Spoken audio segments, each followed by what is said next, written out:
Adegan diawali dengan seorang penembak jitu ahli sniper yang dibayar oleh bos narkoboy untuk menghabisi seseorang. Diketahui targetnya tersebut adalah seorang gembong narkoboy juga yang karena si bos tidak ingin ada saingannya, maka dari itu si ahli sniper tersebut dibayar untuk menghabisinya. Ketika si bos gembong narkoboy tersebut sedang mandi bersama kekasihnya yang sudah sataranjang, peluru sniper meluncur ke arahnya dan tewas di sana.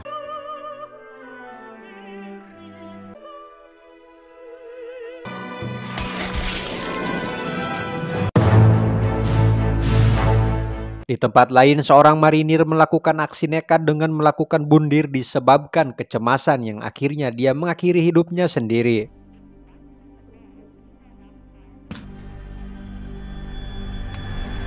Selesai upacara pemakaman, dia bernama Brandon, si ahli sniper, dan rekannya bernama Miller yang kemampuannya tidak bisa diragukan lagi dalam menggunakan sniper seperti Brandon. Mereka juga tidak menyangka dengan kejadian yang menimpa temannya itu dan menganggapnya sesosok legenda, di mana Miller meminta Brandon untuk pergi ke Kolombia dan mengajaknya untuk bergabung bersama Satgas Gabungan Komando. Operasi multijasa dijalankan oleh Departemen bertugas dengan anti narkoba dan anti teroris bagian selatan.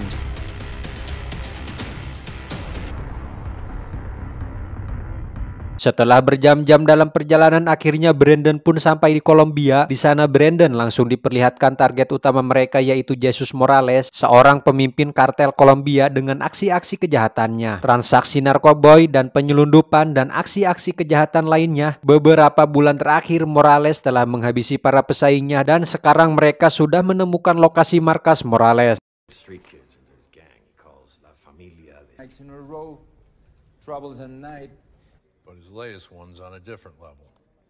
Mereka akan melakukan misi ganda yang tidak lama kemudian muncul perempuan bernama Kate yang berambisi ingin segera menangkap Morales. Sesuai operasi yang telah direncanakan di IE untuk menangkap Jesus Morales, mereka mulai bergerak menuju lokasi target sementara Brandon sudah siap dengan snipernya dan memberitahu Kate lokasi dia saat ini.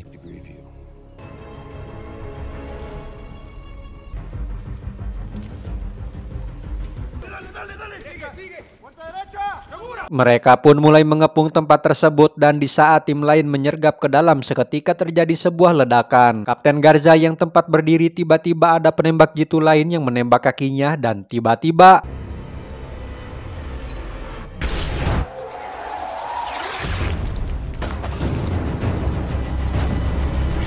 posisi si penembak jitu itu pun ketahuan oleh Brandon sehingga langsung melesatkan ke arahnya, namun tidak mengenainya dan membuat si penembak jitu itu kabur. Dan sekarang si penembak jitu itu menjadi sebuah ancaman bagi operasi mereka dan lokasi yang mereka kepung hanyalah sebuah jebakan. Dan di mana Kate menganggap bahwa ada seseorang yang telah mengkhianati mereka sehingga Brandon meminta kepada mereka waktu 48 jam untuk melacak si penembak jitu tersebut. Just give us another 48 hours. Brandon saat ini dibawa ke markas aman di IE di mana dia menjelaskan kepada Kate tentang posisi si penembak jitu saat itu. Tetapi Kate tidak peduli soal penembak jitunya, yang dia inginkan hanyalah ingin menangkap Morales sehingga Brandon menjelaskan kepadanya bahwa dia tahu apa yang Kate inginkan, tetapi dengan pemikirannya yang sempit itu bisa saja menyebabkan banyak orang yang tewas.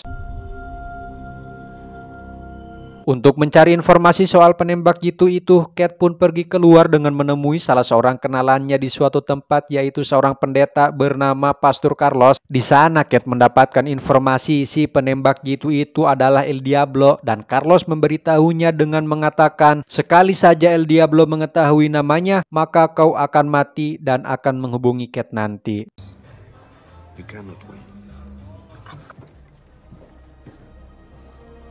Dari intelnya, Brandon mendapatkan informasi bahwa ada pergerakan El Diablo yang tengah mengintai posisi mereka saat ini. Dengan cepat, Brandon pun menyiapkan snipernya dan disinilah keahlian kedua penembak jitu yang beradrenalin sekali. That's exactly what it is. Good work, Sonny.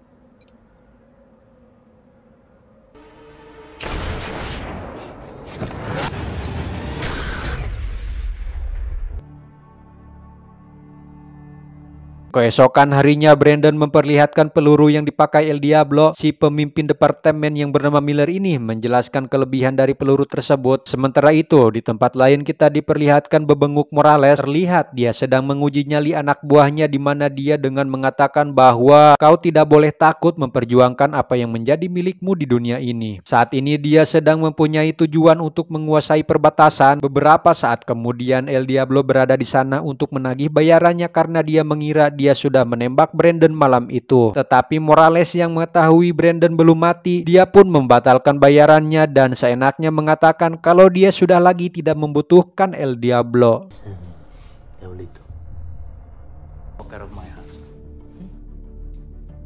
Kembali ke Brandon dan Kate yang akan menuju ke markas CIA bagian selatan kota. Bersamaan dengan itu, Carlos menghubungi Kate bahwa Kate harus berhati-hati karena Morales sudah menguasai lingkungan ini. Dan Carlos juga memberikan alamat kekasihnya El Diablo dan tiba-tiba sebuah truk menghantam mobil mereka.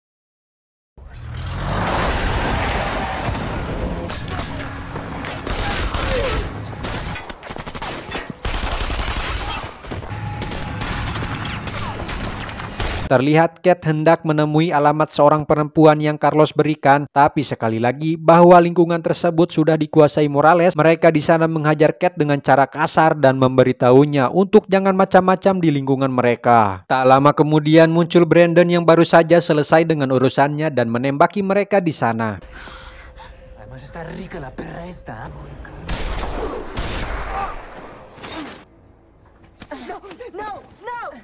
Untuk mencari tempat yang aman, Kate memutuskan membawa Brandon menemui Carlos, di mana Carlos memberitahu mereka bahwa Morales hanya bergantung kepada anak buahnya. Berkat bantuan Carlos, disinilah Brandon menghabisi semua anak buahnya Morales sampai-sampai masuk ke dalam berita karena pembunuhannya sudah tidak terkendali.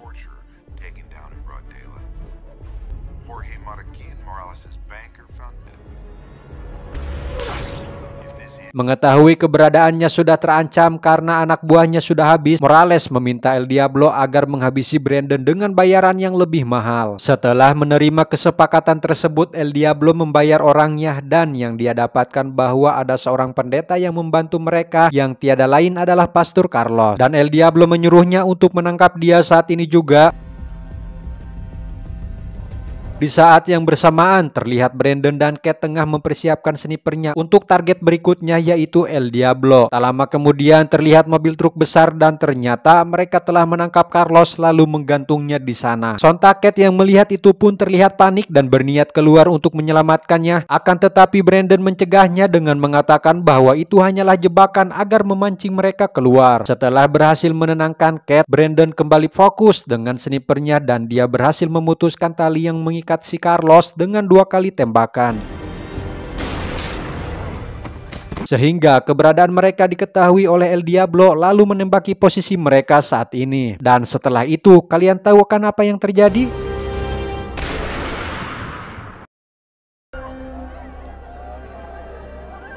Kepergian Carlos pun membuat Kate sangat sedih dan merasa bersalah. Seandainya dia tidak melibatkan Carlos, mungkin dia tidak dihabisi oleh musuh. Tak sengaja di sana Brandon melihat si pemuda yang bekerja dengan Morales, lalu mengejarnya dan menangkapnya. Lalu Brandon menginterogasinya. "Tega sekali kau menghabisi pendetamu sendiri. Lalu siapa yang nyolong ayam tetangga?" ucap Brandon. Dia pun memberitahu posisi Morales saat ini.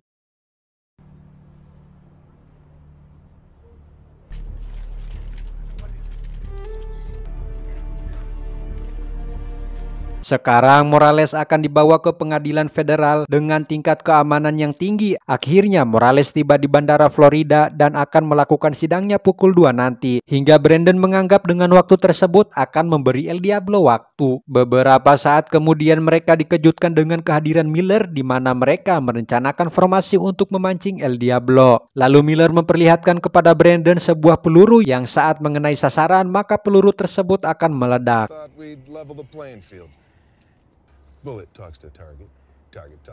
Saatnya mereka pun mulai pemberangkatan membawa Morales, di mana Brandon menegaskan kepada Samson bahwa konvoi itu hanyalah umpan dan sekali lagi dia dikecangin oleh Miller.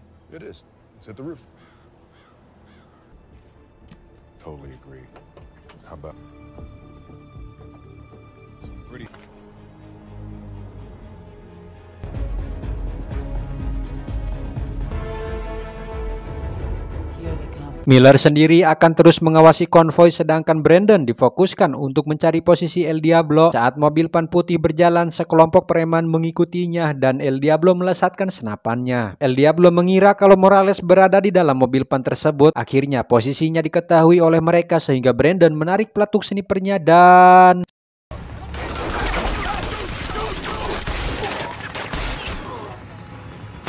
Not a problem.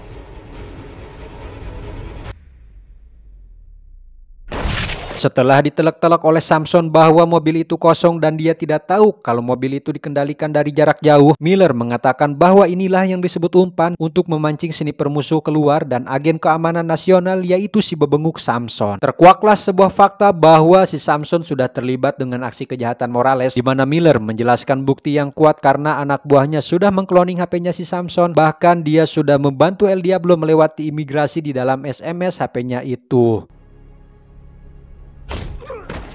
Tamat. Seandainya saja mereka tidak dihianati, mungkin mereka akan lebih mudah dan cepat menangkap Morales dan tidak akan banyak ada orang yang tewas. Dan mungkin karena ini sebuah film juga, ya begitulah. Terima kasih buat semuanya yang sudah menonton sampai habis. Jaga kesehatan karena sehat itu mahal, bahkan tidak ada di apotek sekalipun, yang ada cuma obatnya. Intinya santai aja meskipun jomblo, masih banyak kesempatan untuk mendapatkan hatinya Natasha Wilona. Sekian, mengucapkan terima kasih. Sampai jumpa teman-teman. Jangan lupa subscribe ya.